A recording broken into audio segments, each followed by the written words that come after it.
Hello दोस्तों, स्वागत है आप सभी का हमारे इस चैनल में। दोस्तों आज हम लोग जेएसएससी के टॉप आस्किंग क्वेश्चन देखने वाले हैं जो कि खोटा सब्जेक्ट का होने वाला है। अगर आप लोग क्षेत्रीय भाषा में खोटा सब्जेक्ट रखे हैं तो ये आपके लिए मोस्ट इंपॉर्टेंट टॉपिक होने वाला है।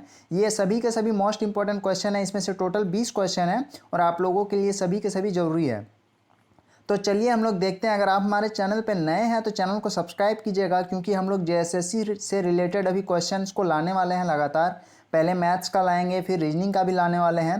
तो अभी हम लोग रेगुलर वीडियो अपलोड करने वाले हैं जेएसएससी के टॉपिक पे। तो अगर आप हमारे चैनल पर नए हैं तो चैनल को सब्सक्राइब कीजिए, वीडियो को ज़्यादा से ज़्यादा शेयर कीजिए। दोस्तों इसमें से हमारा फर्स्ट क्वेश्चन है खोटा से, झारखंड में कतना झारखंडी भाषा के पढ़ाई हवे लागल है। तो इसमें से टोटल नौ क्षेत्रीय भाषा जो है, झारखंडी भाषा जो है उसका पढ़ाई होने शुरू हो गया है। तो इस क्वेश्चन का आंसर हो गया 9।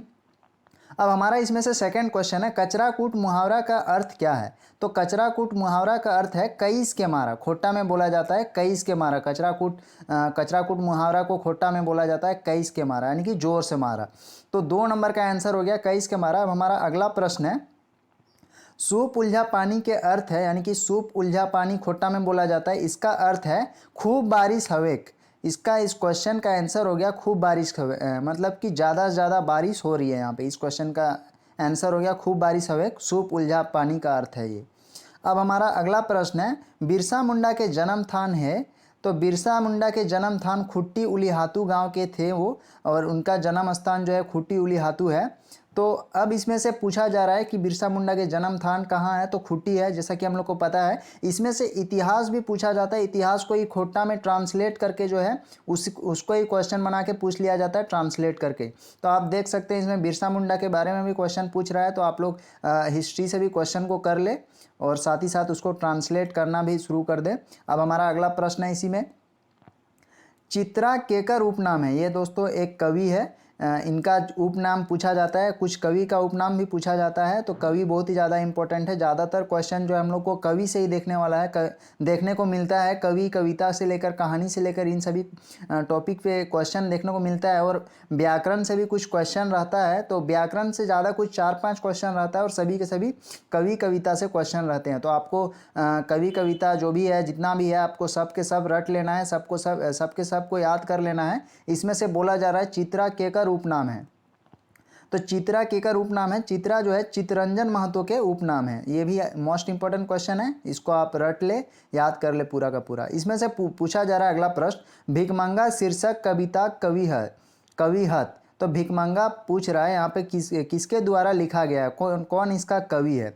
तो भिकमंगा कविता के कवि जो है कृष्ण चंद्र दास आला है। यहाँ जैसा कि आप लोग देख पा रहे हैं आंसर में कृष्ण चंद्र दास आला है। इनका जो भी है उपनाम पूछ लिया जाता है। तो आप लोग को इनका भी उपनाम याद रखना है। इनका जो है कृष्ण चंद्र दास आला का उपनाम जो है वो सिर्फ आला है। इनका भी उपनाम पूछा गया है बहुत बार। तो आप ये भी याद रखेंगे कि कृष्ण चंद्र दास आला जी का जो है उपनाम वो आला है, सिर्फ आला है।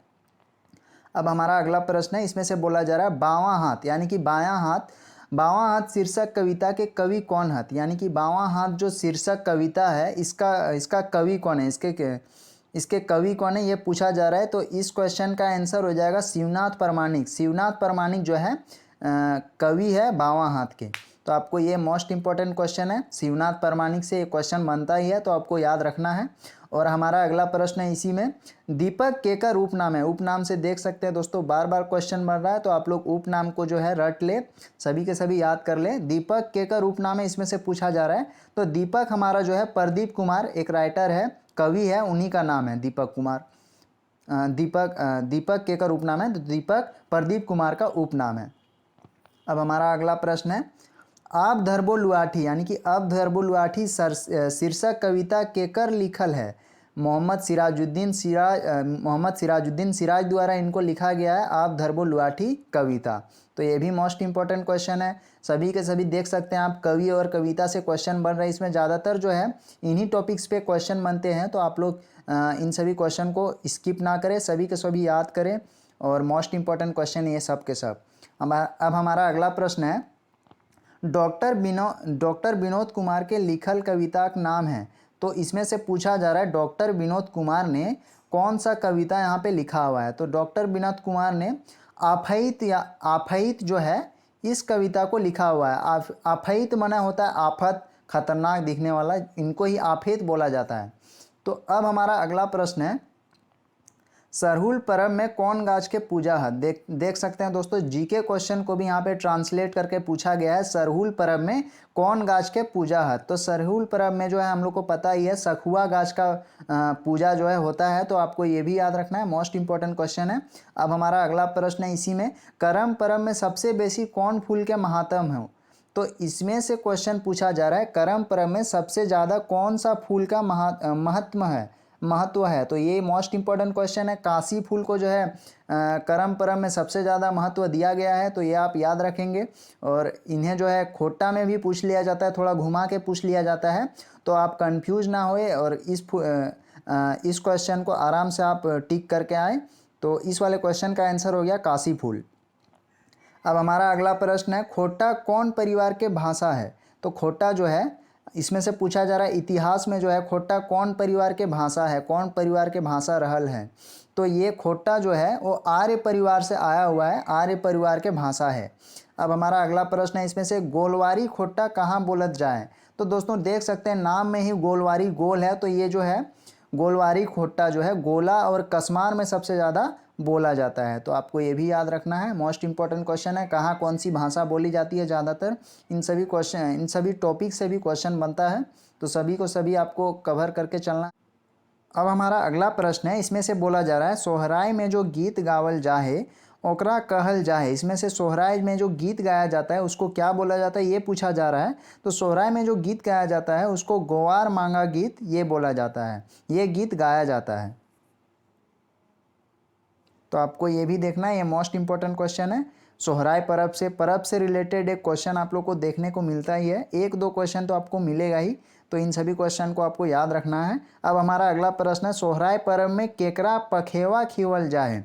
तो सोहराय परब में केकरा पखेवा खिवल जाए, इस क्वेश्चन का आंसर हो गया गाय और गोरू, यानी कि गाय को जो है पखेवा खिलाया जाता है इसमें सोहराय परब में। ये भी मोस्ट इंपॉर्टेंट क्वेश्चन है।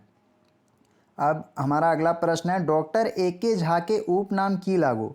तो डॉक्टर ए.के. झा के उपनाम जो है वो झारपात है। डॉक्टर अजीत कुमार झा इसका फुल नेम है और इसका जो उपनाम है वो झारपात है। तो इस टाइप के क्वेश्चन देख सकते हैं आप। उपनाम मैंने पहले भी बताया कि उपनाम से आपको एक क्वेश्चन देखने को मिलेगा ही, और मैं बार बार इन सभी क्वेश्चन को लेके आ रहा हूँ क्योंकि ये मोस्ट इंपॉर्टेंट क्वेश्चन है। बिरसा मुंडा बापेक नाम की है। अगला प्रश्न है, बिरसा मुंडा बापेक नाम की है, यानी कि बिरसा मुंडा के पिता का नाम क्या था।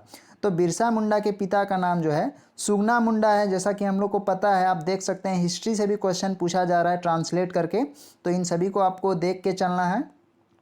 अब हमारा अगला प्रश्न है, मालरा माने की हवही। तो मालरा माने घास होता है, आप लोग को याद रखना है। इससे ये ग्रामर से है, व्याकरण से है, तो इनसे भी क्वेश्चन बनता है। अब हमारा अगला प्रश्न है, आपन भाषा सहज सुंदर बुझे गिदर बुझे बांदर। ये एक कविता का लाइन है, तो इससे भी पूछ लिया जाता है। ये भी एक क्वेश्चन बन गया है कि एक ई केकर कविता लगे। तो ई जो है श्रीनिवास पानुरी जी के जो है कविता है, आपन भाषा सहज सुंदर बुझे गिदर बुझे बांदर। ये एक लाइन को ले लिया गया है, उसी से जो है एक क्वेश्चन बना दिया गया। तो आप लोग को देख सकते हैं कवि और कविता से बहुत सारे क्वेश्चन बनते हैं जो कि मोस्ट इंपॉर्टेंट क्वेश्चन होने वाले हैं। तो ये था आज का टोटल क्वेश्चन, टोटल 20 क्वेश्चन है। इसमें से आपको इन सभी के सभी क्वेश्चन को याद कर लेना है क्योंकि ये सभी के सभी इंपॉर्टेंट है। दोस्तों मैं थोड़ा अटक रहा था क्योंकि खोटा लैंग्वेज जो है थोड़ा बहुत मतलब अलग टाइप का यहाँ पे लिखा हुआ रहता है, थोड़ा व्याकरण भाषा जो है उसमें से लिखा हुआ है, तो इसीलिए थोड़ा बहुत मैं अटक रहा था यहाँ पे बोलने में। तो आज के वीडियो को हम लोग यहीं पे एंड करते हैं। प्लीज़ चैनल को लाइक कीजिए, शेयर कीजिए, और अगर आप हमारे चैनल पे नए हैं तो प्लीज़ सब्सक्राइब कीजिए, जिससे कि हम लोग को मोटिवेट मिले। और अगर आप जेएसएससी का तैयारी कर रहे हैं तो हमारे चैनल को सब्सक्राइब करना ना भूलें।